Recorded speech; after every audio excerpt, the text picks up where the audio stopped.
Il 2021 sta per andare in archivio e scatta il conto alla rovescia per l'apertura della quasi totalità della strada pedemontana veneta.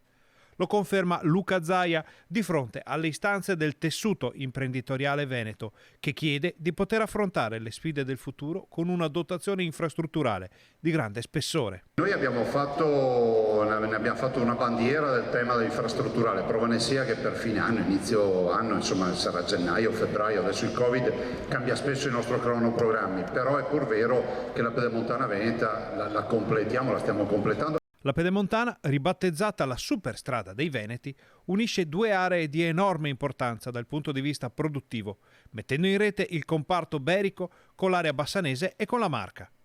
Ma la ricaduta sul territorio di questa infrastruttura arriverà molto più lontano. Questa spina dorsale dalla quale poi questo effetto pettine dal quale poi si articolano anche le altre viabilità.